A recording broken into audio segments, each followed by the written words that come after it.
This is the Christian Circle podcast, and you're listening to Pamela Fernandez, where we have conversations about Christian living. Here's the show.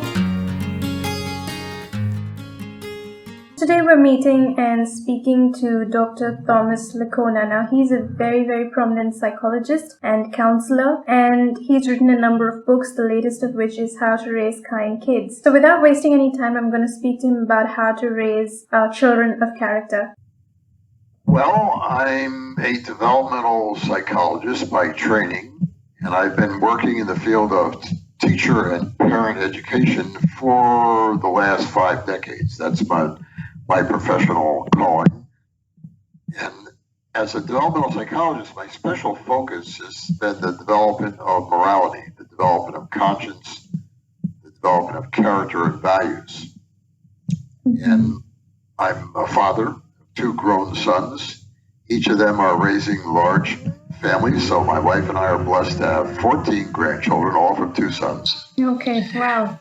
And I've been a family counselor, marriage counselor, and I've worked as a professor of education at the State University of New York at Cortland, where I founded a character education center, the Center for Respect and Responsibility.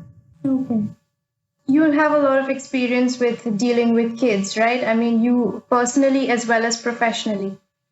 I've really worked with children in many different contexts. Even as a college student, I directed a playground and was responsible for keeping maybe 50 to 100 children a day productively occupied and so on. And in my work as a psychologist, I've had the opportunity to work with teenagers, to work with younger children, and to counsel parents, and to work directly as a counselor of children and adolescents. Okay. So how did you come about writing these books? I mean, your latest book is about how to raise kind kids, and you touch upon building character for children. So how did you come about writing this book? Well, the focus of the recent book, as you know, is on kindness. Kindness is the heart of love, and love is the heart of good character. Many philosophers and theologians have argued that love is the wellspring of the other virtues, that they all really come from the central virtue of love. Love, if from a religious standpoint, includes love of God, and then that overflows into love of neighbor. Mm-hmm. And it motivates us to want to lead a good life. Yeah. We feel accountable for using our gifts, for using our lives to make a difference, a positive difference in the lives of other people. So love arguably is the central virtue that is the engine for character development. It provides the desire to be a good person. The first thing that you discuss about raising children of character is making character development, first of all, a priority. And I think a lot of parents don't think of it that way. I mean, they're just raising kids as they go along. So why is it so important to make character development a priority?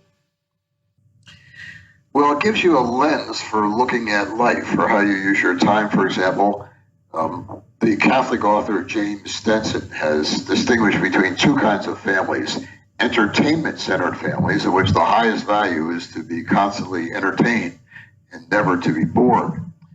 Children growing up in that sort of family can't stand a moment of boredom, and parents keep supplying gadgets and devices and games and so on to keep their kids from ever experiencing a boring moment.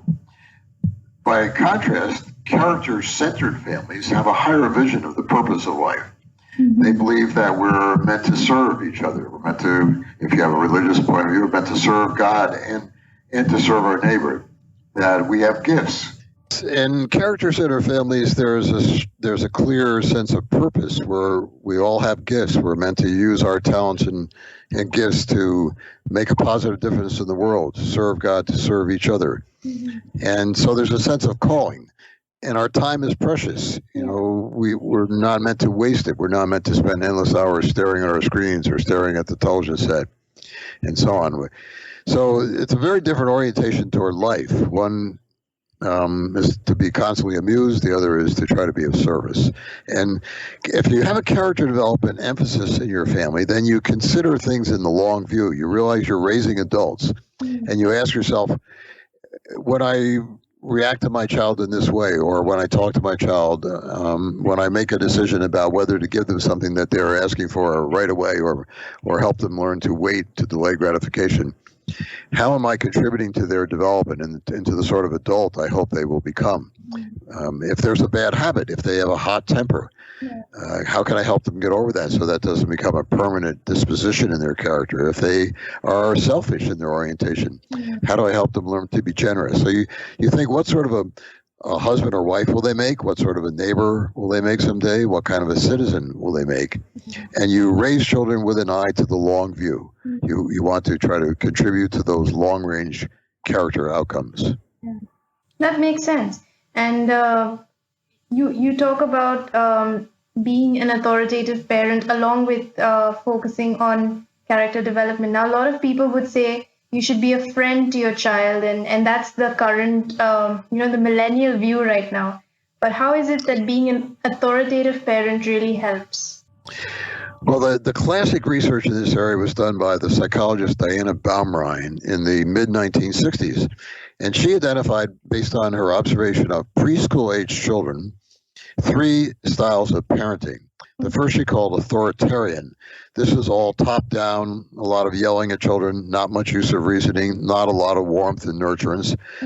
And this produced not good outcomes. Children either became submissive and conforming, didn't develop a strong sense of their own identity as adolescents, as young people, or they rebelled. They got to a point in their teenage years where they said, I'm not going to take this anymore, and they simply rebelled against what parents wanted and took on a kind of anti-identity, overthrowing the parental values. Second style of parenting she called permissive. This was high on love, but low on confidence and authority. These were parents who were not secure about exercising their authority, didn't set clear rules and limits. Their children tended to be spoiled. They ruled the roost. They got away with bad behavior. And in the teenage years, they were likely to get into high-risk behaviors, sex, drugs, drinking, and so on. The effective style of parenting was, she called, authoritative. These are parents who were high on love. They used a lot of reasoning to motivate compliance with their expectations, to help children understand what they were asking and why. And they were also very confident, secure in their exercise of authority. They could set a rule, stick to it, not cave into whining or tantrums. They were willing to listen to their children, to give them a fair hearing, as long as children expressed their feelings in a respectful way. But these were parents who sent a very clear message that mom and dad may have the final say, that they're in charge of the family. And authoritative parenting, not only in this initial study of preschoolers, but later in middle childhood and later still in adolescence, had the best developmental outcomes. The children were the most responsible, the most mature, the most confident. Their overall development was the best. So can you give us an example of what is an authoritative versus an authoritarian kind of parenting style? I mean, an example that would, make it clear. Sure. Well, an authoritative parent, for example, would set a rule about curfew and hold a child accountable to that. And if they came in late, would not only require an explanation, but would say, well, look, we had a deal. We were counting on you to honor our curfew. And now if the car broke down, if there was some unavoidable thing, the child would have a responsibility for calling, so the mom and dad wouldn't be worried that there was an accident. So there would be some sort of consequence, maybe a note of apology written, maybe the use of the car. Actually, the best way to impose a consequence that's meaningful is to have the child be their own judge and jury, to say, what do you think is a fair consequence that will motivate you to take this seriously the next time? Another very important aspect of authoritative parenting is insisting on respect for yourself as a parent. Coming from your sense of having a right to be respected and a right to be obeyed. So when children cross the line into fresh talking, into speaking in a disrespectful tone or with content that is not respectful, the parent gives immediate corrective feedback. What is your tone of voice? You're not allowed to speak to me like that, even if you're upset. Do you need to go to your room? Calm down. We'll talk about this later. So there's an accountability to a very high standard of respect, to understanding that God puts the love your mother, respect your parents, honor your mother and father all the way up in a high position in the 10 Commandments. But how do you also show a child that you love them when you're being an authoritative parent? Well, actually, kids do interpret the exercise of authority if it's done in this firm but respectful way as a sign of love. Children may initially like getting away with bad behavior or watching whatever they want in the media or staying out as late as they like. But after a while, they come to understand intuitively that when a parent does that, it's not a sign of really caring about the child's welfare. Children are really not secure when parents don't set limits and boundaries. That's true of whether it's a teacher as the authority figure or whether it's a parent in a family. Now, we can also express love, of course, in many other ways. The time that we spend one-on-one with our children is extremely important. We have to plan that and protect it because it's very easy in our busy lifestyles not to have emotionally intimate time. There should be bedtime rituals, for example, reading to children at bedtime, spending time with each child on the weekend. One superintendent, very busy man, said, I have 4 children, and each one gets a different Saturday afternoon once a month. It's just me and that child. We do something we both enjoy, play a sport, go to a movie, go out for pizza, and that's sacred time. I protect that. And so that's terribly important. It strengthens the bond that gives us the inside track in a world of competing influences. Communication is critically important. We can have time with our kids, but not really share intimate thoughts and feelings. And one of my favorite examples of this kind of emotionally intimate communication comes from the autobiography of the late Christian Barnard, who was the originator of the heart transplant. And he said, my father was a doctor, and we had a tradition on Sunday afternoons. We would walk together to the top of the hill by the dam. And once there, he would sit on a rock and look down at the town below us. And then I would tell my problems to my father, and he would speak of his to me. So that's the sort of exchange that we want. And we can facilitate that actually by something I call back and forth questions, where you ask your child a question. What's on your mind these days? What's something you're looking forward to? What's something you're worried about? What's a problem you're trying to solve? And then you say to your child, okay, ask me a question. In the beginning, they might say, well, I don't know what to ask you. You say, well, you could ask me the same question I just asked you. And we did this with our children, and it teaches them really that the art of conversation is really about asking good questions that draw out the other person's thoughts and feelings and so on. And of course, love means sacrifice. It means trying to hold marriages together when they might be hitting a bump in the road, seeking help to try to keep the marriage going and growing. The most important thing we can do is to provide children a secure and stable environment. So there are many kinds of sacrifices that we make for the sake of the children. A lot of this is actually good example because children learn through modeling. They learn through what they see in their parents. So how is it that you can teach by what you actually do and not just simply say stuff? It's obviously extremely important. When I interview parents, for example, and say, how did your mother and father teach you good values? How did they help you become a person of character? The first answer that people give is they set a good example. And so they learn by watching what their parents did. And it takes many forms. It could be just how the parents treat each other. Children watch the adults in the family and how they talk to each other. If they have an argument or a fight, do they make up quickly or do they freeze the other person out? Do they speak respectfully about people outside the family, about relatives, about neighbors, about teachers, for example? How do they treat others by the words that they say about them? And what are the stands that they make? We want our children to be able to resist peer pressure, for example. But in order to do that, we need to be able to show them that we can stand up to pressure from our peers, from other parents who might be very permissive. So we might take an unpopular stand. No, I don't want you playing that violent video game. It's not really a good game. I don't want you seeing R-rated films. I don't want you putting poison into your mind and heart and soul. You can't go to parties where there's no adult supervision and where alcohol is going to be served, and so on.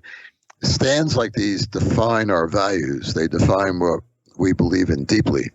And when our kids say, well, yeah, but everybody else is going to that party or everybody else is seeing that movie, we need to be able to say, we're not everybody else. This is what we believe. And in our home, this is our way. Since just from your experience, how hard is it to transmit these Christian values when the world that you are immersed in is full of non-Christian beliefs and all these other peer pressures. How do you stay relevant as a Christian with all this other pressure around you? Well, there needs to be something, of course, that brings the faith to life in the family, so that the children see that it's something which is not just words. You don't just preach that there is a God and so on and so forth, but they see that you enact it in various ways. Here's for a mom, for example, and she says, if you see God as the center of things, it affects everything.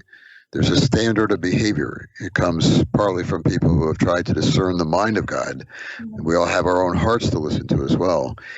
And if we don't behave in this way, we are unhappy, because God creates us for goodness. And when we go against his teachings and his desires for us, we make ourselves unhappy. We create problems. One family, for example, had a ritual of fasting on Monday night. It was inspired by the priest who gave a sermon on world hunger and encouraged families to be aware of how many people go to bed hungry and don't have enough to eat, don't have enough to be nourished and able to resist disease and so on. So the family decided on Monday night the parents would just have a cup of broth, the kids would have a piece of fruit, the children could quiet growling stomachs at bedtime by having a bowl of cereal, but they donated the money saved to an organization working to relieve world hunger, and they would read a letter from that charity at the meal, so that they were conscious of the work that was going on, perhaps progress being made in one country, an outbreak of a crisis in another country. And the mother said, we want our kids to believe that we are one human family, that God calls us to love our neighbor wherever our neighbor is. It also means saying, it may look like everybody's having a lot of fun by having a lot of sex and doing drugs and whatever they please. But if you really watch what happens, when people lead those kinds of lifestyles, they don't make themselves happy. They end up having a broken heart, getting pregnant out of wedlock, perhaps catching a disease. It's not really a healthy lifestyle. And there are two ways that we know what is true and right. We can look at God's revelation, we can look at Scripture, but we can also simply look around at human experience. And both of those roads lead to a single truth, because truth is essentially one. It all boils down to good communication as well, like communicating it correctly and repeatedly, I guess, to children. Yeah, there's a lot of repetition. The sixth principle, for example, is when we sort of hit the one we were talking about, the media and so on, under managing the moral environment, we do need to have rules about phones and television and all the things that can be channels of either bad or good influence, depending on what content we let in. Yeah. But a sixth principle is to use very direct teaching. Sometimes this has gotten kind of a bad rap. People will say, never lecture your children. They'll just tune you out, turn you off, and so on. But the research shows that parents who are very clear about what they believe, combined with love and these other kinds of qualities, are more likely to produce good character in their children. So we need to practice what we preach. That's the good example. But we also need to preach what we practice. And that takes the form of hundreds of small things. Say please, say thank you, don't interrupt. Look at a person who's speaking to you. When you answer the phone, say this is, and then identify yourself and say, who would you like to speak to? May I take a message? When you leave the table, clear your plate. Don't throw your clothes on the floor. Keep the houses in order. All these communicate, this is how we behave, this is how we live. And these things are done out of respect for others. So it's literally hundreds of small teachings that together communicate a vision of what it means to be considerate of others, what it means to really behave with love and respect in the family and anywhere. And then you talk about disciplining children. I think today, if a parent is caught disciplining a child, they're going to be taken on social media and be vilified for it. So how do you discipline children in today's day and age when people are really, looking down on this as a concept? Well, we need to understand that the word discipline in Latin really means instruction. It means to teach. So the way we handle discipline should be a way that teaches a clear moral lesson. Sometimes that can be done with a stern correction. For example, there was a study of very young children, from toddler age, 1.5 to 2.5 years of age, on the playground. And the researchers observed how children would behave when another child was crying. Say a child perhaps who stumbled, scraped a knee, fell off the slide. And they observed that about a third of the children, and again, these were only 18 months to 2.5, were compassionate interveners. They went over to the crying child. They offered comfort. They offered distraction, or they went to get an adult to help. But most of the children did not offer that kind of compassionate comfort or assistance. In some cases, they just watched, or they walked away. In some cases, they were even irritated by the crying child and told them to stop crying and so on. But the researchers then looked at the patterns of mothering, and they found that the children who were compassionate interveners, first of all, had mothers who were high on nurturing. There was a lot of warmth, a lot of love.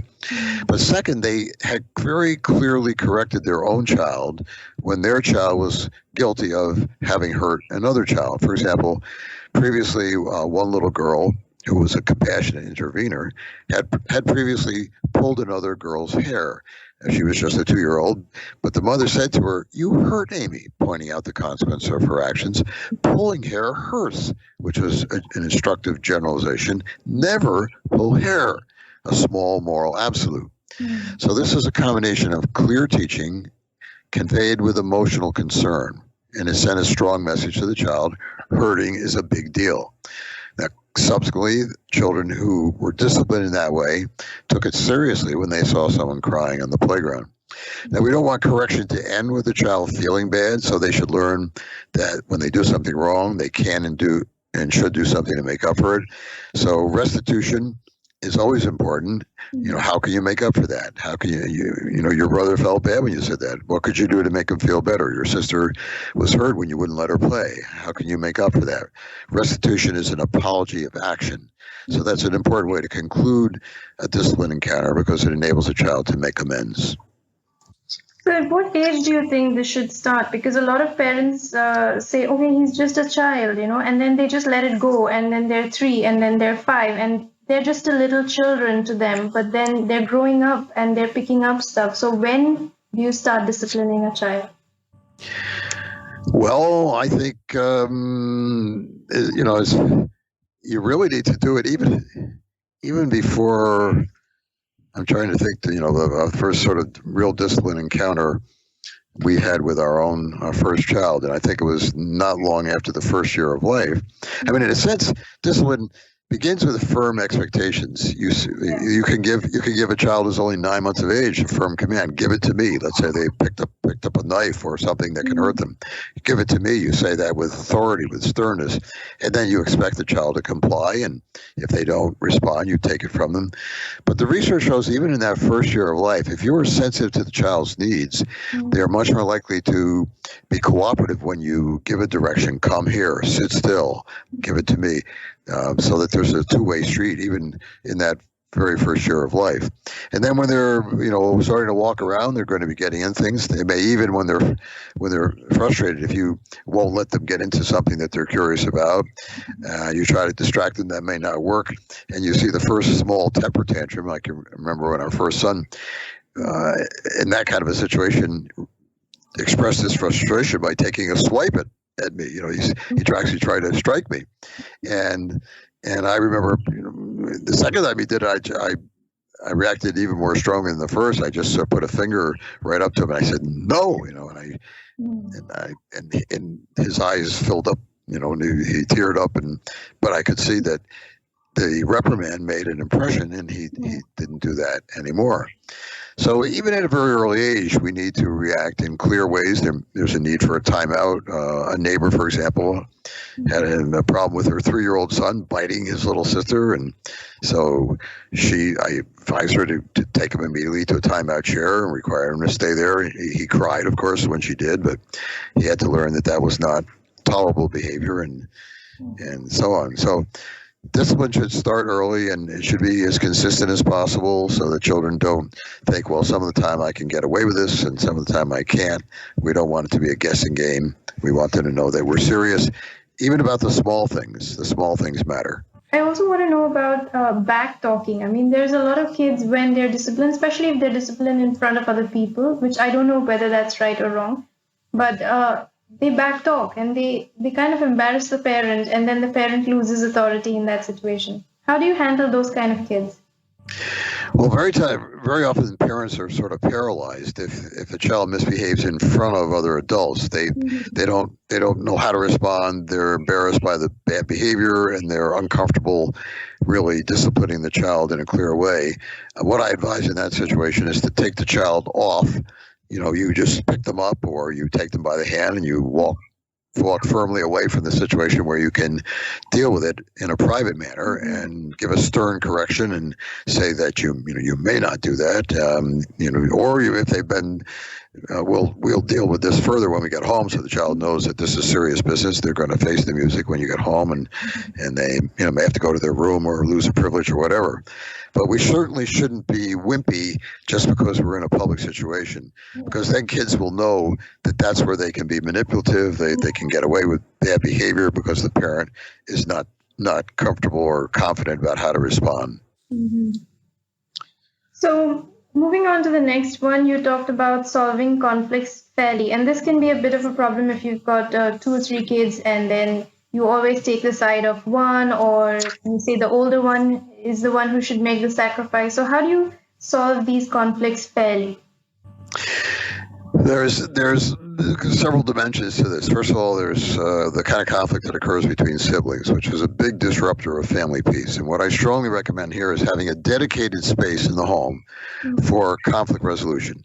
And if children can read, you have the steps written out. If they can't, then you can still teach them orally. And that's where they go to work out problems. In the beginning, you have to coach them through the steps. Sit down, take 5 deep breaths, count to 10 or 20 or whatever, but get yourself calm. This is where mindfulness can be helpful when you put your hand on your tummy so you're in touch with your breathing and you have a sense of the breathing pattern, and it helps you to calm down. And then you're ready to talk, all right? Take turns telling your feeling about the problem and listen to the other person by looking at them and really hearing what they say. Then after each person has taken a turn, you say, all right, try to say back to the other person what their feeling is about the problem. If the children can't remember, then you say, okay, Billy, can you say again why you were upset with your brother? And they learn to listen in a way that enables them to reflect back, to bounce back what was said by the other. And then you're onto the ability to solve the problem, because once you have understanding, you have the basis for solving the problem, and you say, okay, let's try to find a solution that's fair to both of you. Take turns offering your idea. Sammy, what do you think? Billy, what do you think would be fair? And then we have to work out an agreement that you both think is fair. And you can write that down. Often that's helpful. Post it. But you're really teaching children that this is a way to talk it out, work it out. You sit down, you tell your feelings, you try to decide what's fair to both. And after a while, children get so they can do this very well. There are schools we work with where they teach this from first grade on up, and the children get very skilled at solving their own problems without adult intervention. In the beginning, you do have to stand there, give feedback, coach it like a skill, the way you would teach a sport. You have to help children through the steps, give them feedback, bring them along until they've practiced it and it becomes something they know by heart. Now, there's the conflict that is whole family conflict, where there may be squabbles not only between the kids, but between the parents and the children, between the adults and each other. And the family meeting is a good vehicle for sitting down saying, okay, what kind of a week was it? What was good? What was not so good? You start with a prayer. If you're a faithful family, you ask God for help and the grace to love each other and to solve whatever problems you might be having. And then you could also offer appreciations. We would start our family meetings with appreciation time. What's something somebody did in the family this week that you appreciated? And that gets a flow of good feeling going. And then you say, okay, how can we help next week be a better week, more peaceful, more cooperative? And you select a particular problem that was challenging the week before. It may have been bedtime hassles or trouble getting off to school in the morning or fights over screens or kids not doing their chores without nagging. And And you focus on that, and we would go around the table, each person get a chance to speak, give their point of view. Then we do a second time around. What do you think would be fair? And then we try to put our solutions together, write it up, put it on the refrigerator, and say, when shall we meet again to see how our solution is working? And when you do that, and that's a critical step of holding yourself accountable and seeing how the plan is actually working out, you say, okay, what's been good? What's been better? How can we do even better and going forward? And the family meeting really draws upon the positive power of the group. Many times as parents, we try to deal with these problems just one-on-one with a child as an individual. But the family meeting constitutes us visibly as a unit. We're sitting down together. We're pooling our resources. We're all trying to make this the best family we can be. So that's a strategy, a resource that many parents never actually tap into, but it's potentially very powerful. And then you talk also about practicing virtues. Now, first I'd like to ask, what are these virtues that you're talking about? I think kindness is one of them, since your book is all about it. But what are these virtues that you want children to develop, and how do you make them develop these virtues? Well, we start out, for example, by realizing that character really consists of these objectively good human qualities, which have been called virtues down through the ages, and about which there's really amazing agreement. You can find these affirmed in cultures all over the world, in religious traditions all over the world. You can find them in children's literature. You can find them in books of wisdom. The first of what I call 10 essential virtues is simply wisdom. It means good judgment. It's the ability to make good decisions, to take the time to make the best possible decision, to understand what's really important in life. For example, it's more important to do what's right than to be popular. It's more important to be a good person than to be rich or famous. So wisdom is knowing what's truly important and knowing how to put all the other virtues into practice in specific situations. Second essential virtue is justice. That includes respect for self, respect for others, responsibility, fulfilling our commitments, carrying out our obligations, being a good citizen, and so on, doing our duty. Basic courtesy, all those are qualities of justice, which is essentially treating others as they deserve to be treated, with respect for their human dignity, for their rights as a person, for their intrinsic worth. Fortitude is the third great virtue, and this includes courage, resilience, perseverance, endurance, self-confidence, all the qualities, the strengths of character that enable us to do what's right in the face of difficulty. Life is difficult. There are many hardships, many disappointments, many frustrations, many setbacks, and we need fortitude in order to do what's right in the face of those inescapable difficulties. Self-control, the fourth great virtue, is ability to govern our emotions, to control our temper, to control our impulses, to pursue even legitimate pleasures in moderation. This includes the ability to resist all kinds of temptations, including sexual temptations, to basically exercise the kind of control over all these appetites, which in and of themselves are not bad, but they have to be regulated with wisdom in a way that does not allow a desire to develop into an addiction. Either we rule our desires or our desires rule us. The fifth great virtue is love. This includes empathy, compassion, kindness, generosity, service, love of country in a good sense, forgiveness of others. Love goes beyond justice. It gives more than justice demands. Love is sacrificing for the welfare of another person, and the ultimate is to even be willing to lay down your life out of love for another. A positive attitude is a sixth virtue. This includes enthusiasm, a sense of humor, flexibility, hope, optimism. And if we have a positive attitude, we lift other people up. And if we have a negative attitude, we drag others down, including ourselves. We become a burden to the people around us. And so a positive attitude enables us to look on the bright side of life, to see what is truly good, and so on. Hard work is a seventh essential virtue, includes initiative and goal setting and being resourceful and basically doing our best at whatever we have to do. And we never accomplish anything worthwhile without lots of hard work, a fundamental virtue. Integrity is an eighth. It's basically being honest with others and not cheating, not lying, not stealing, but also honest with ourselves, not deceiving ourselves. For example, it's very easy to make excuses for your bad behavior. Say, I couldn't help it, or everybody was doing it, or it wasn't my fault. And so integrity includes being willing to examine our conscience and to be honest with ourselves. Gratitude, the ninth virtue, has been called the secret of a happy life. It's appreciating the benefits that we receive from others around us, the blessings that we receive from God, acknowledging our debt to others. When I traveled in Japan, for example, I'm very conscious of their sense of indebtedness to previous generations. Mm-hmm. So they're in touch with their ancestors and all the ways in which they've benefited through the generations from people who have gone before. Gratitude includes curbing the tendency to complain, which really makes life unhappy for those around us. And then the 10th great virtue is humility, which in a sense drives the whole quest for character, because humility makes us aware of the areas where we can improve. It motivates us to try to be a better person, makes us aware of our faults and failings. If we have pride and arrogance, we are blind to our faults and therefore cannot correct them. So humility, in a sense, is like wisdom, one of the most foundational virtues, and it lays the basis for all the others. And the good thing about all these virtues, because it can seem overwhelming when you tick them off like this, and of course you don't sit kids down for a lecture on the 10 virtues, but it gives you a sense of what's important, what makes up good character. If you're missing one of these virtues, you're missing something that's part of good character. But the good news is each of us possesses each of these virtues to some degree. And our challenge is to try to move along the continuum, to develop them to a higher degree.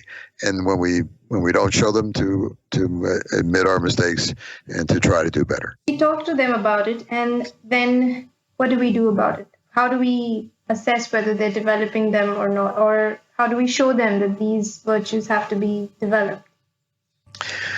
Well, I mean, really all the principles that we've been talking about are ways of putting the virtues into practice in real life, by the authority we exercise, by the love that we show, by the example that we set, by how we respond to misbehavior, by the rules that we have about the media and so on. And of course, certainly by how we practice our faith. Do we live that out? Do children see us praying? Do they see us relying upon God in times of difficulty? Do they see us giving thanks to God for everything and doing that not just once a day at meal times, but when we rise in the morning, when we go to sleep at night?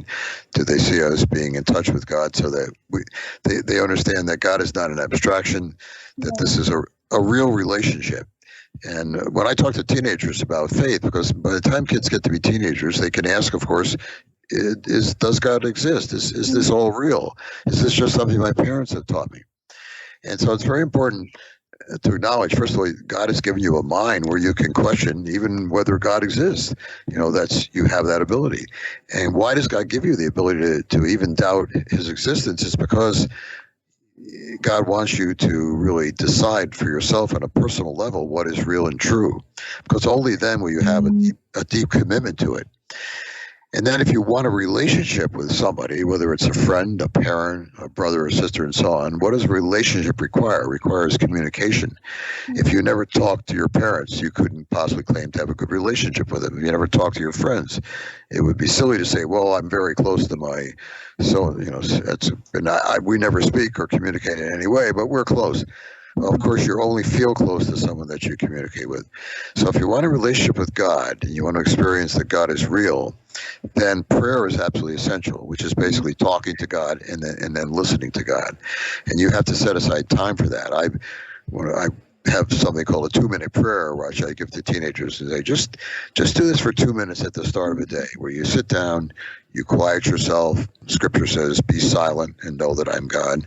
So just be quiet. And then, see what thoughts and feelings come into you, and then, you'll begin to experience nearness to God because you're making an effort to draw close. And then you can talk to God about whatever is in your heart, on your mind, and do it as if God was right there, because he is. So don't fake it. Say, God, there's this kid at school. I'd like to, punch him out because he's driving me. But how do I deal with this? And so give the straight story. Don't beat around the bush. God wants to know what's really going on, and so talk to God the way you would to your best friend. And that has to become a habit. Prayer has to become a personal habit. If somebody's important in your life, you make time.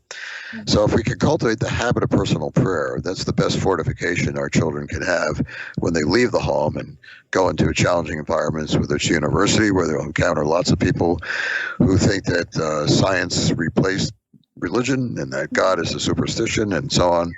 They'll need to be able to have reason for the faith that is in them, as St. Peter says, and they'll need to be prepared for the public atheists who have written very persuasive, articulate books saying that religion is a lot of nonsense and it ought to be set aside. It's been a destructive force, and of course, religion can be the basis for terrorism and a lot of terrible things, which really are not faithful to the love of God or love of neighbor. And we need to talk to our kids about that. People do awful things in the name of religion and have done so through the centuries. So there's a long conversation. It's got to be a frequent conversation in our family.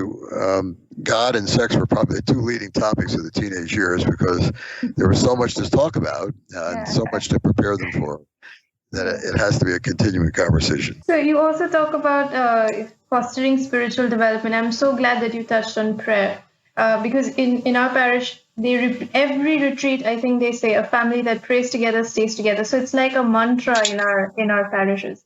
But how soon do you start fostering spiritual development with children? In our parish, they start at pre-K when the kids don't even understand anything. When would you say you should start this, and how would you foster this? Well, certainly there are wonderful picture books based on the New Testament, the Old Testament, Bible stories that give children something that they can see.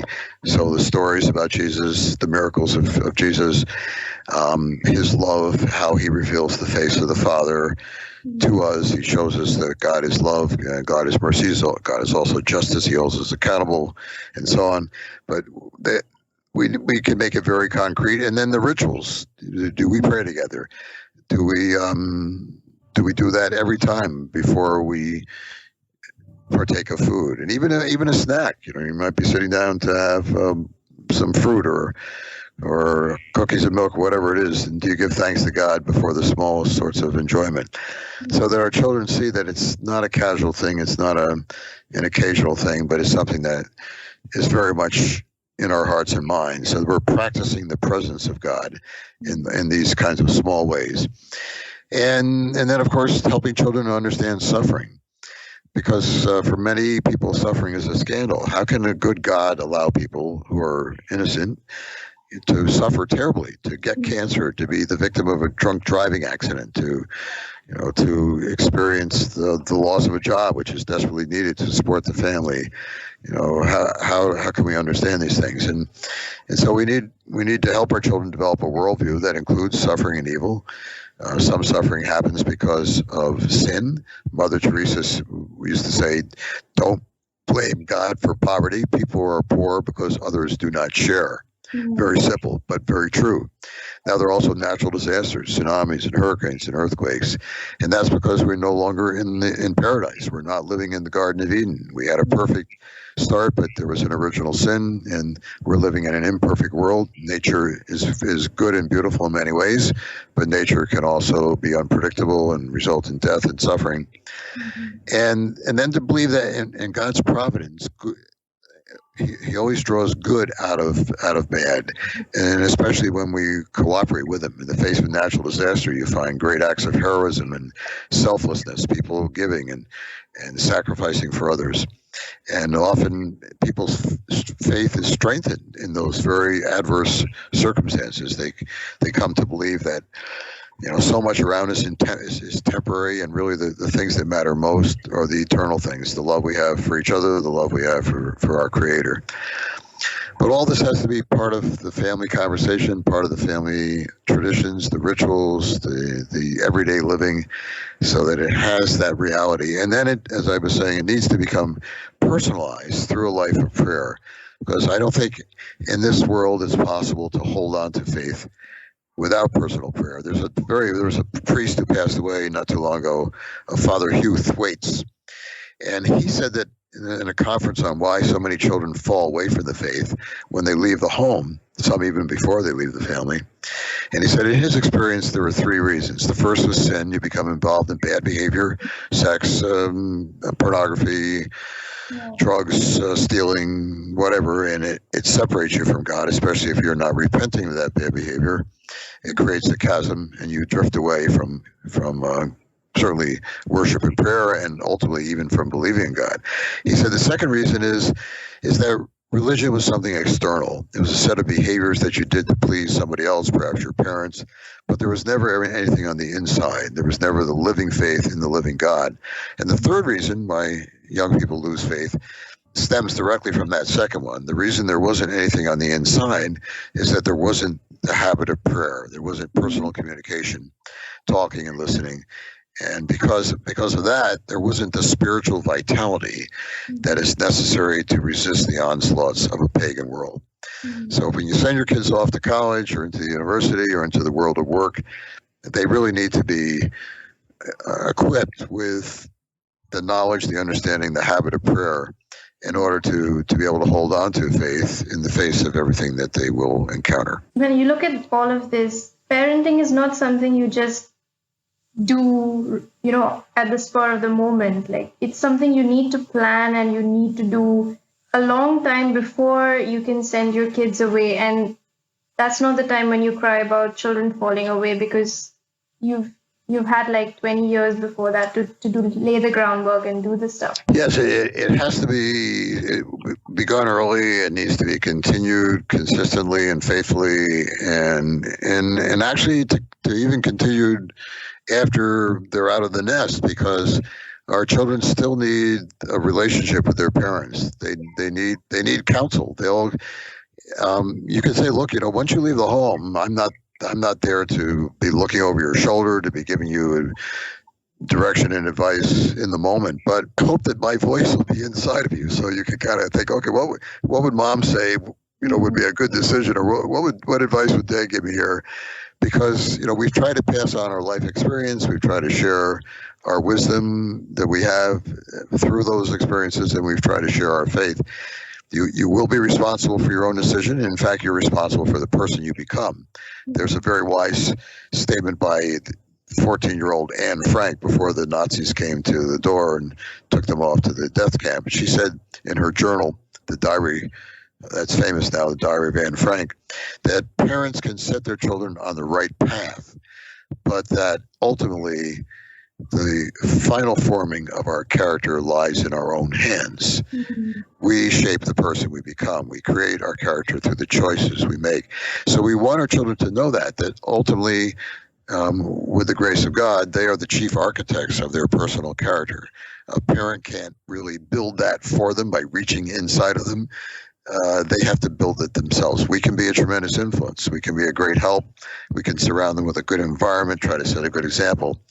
But it's really a personal responsibility, and it's a lifelong task. It never stops. It's a lot of hard work, it seems. It is, but it's perhaps the most meaningful and ultimately rewarding work that we could have. I mean, there may be disappointments, certainly. Parents don't control the outcome. As I say, God, he gives each of us free will. And of course, he couldn't even make the first children be good, right? They committed the original sin. So, we are given freedom, which is ours to do with as we choose. We're called to use it with responsibility, but we each have free will, and our children will begin exercising that as soon as they're walking around. So we have to do our best as parents and let God and our children do the rest. So there must be, once this airs, there'll be a lot of parents who are thinking, okay, so my kid is maybe now 9 or maybe 10 or whatever, 15. What if they start with all of these steps today? Is it late if they start today, or it is still a good thing, whatever age that child may be, if they start today? Well, the wonderful thing about human nature is that it's open to continuing development. There's a wonderful plasticity to the brain, to human nature, whatever way we want to speak about it. So there are always we have potential for growth. Even hardened criminals, people who are terrible murderers, serial killers, they're having cases of conversions and redemption in prison So we're always capable of coming to the good, of coming to God. But it requires, in today's culture, a higher level of intentionality, of being deliberate, of not just drifting along, not just doing it in the spur of the moment, to use your phrase. And so I recommend parents think of the family as something that they do want to deliberately shape, even have a mission statement, which I speak of in the kindness book. Here, I'll just give one example of a family. I had 4 children, 9, 7, 6, and 4. Their name was Davidson. And they sat down and say, what kind of a family do we want to be? What are our most important values? What are the virtues, the qualities of character that we want to live by and hold ourselves accountable to? And they created a series of we statements, which is how you want to do this if you're writing a family mission statement. We commit to being kind, honest, and trustworthy. We don't lie, cheat, steal, or hurt someone on purpose. We don't whine, complain, or make excuses. When we make a mistake, we learn from it and move on. We work to keep our minds, bodies, and souls healthy, strong, and pure.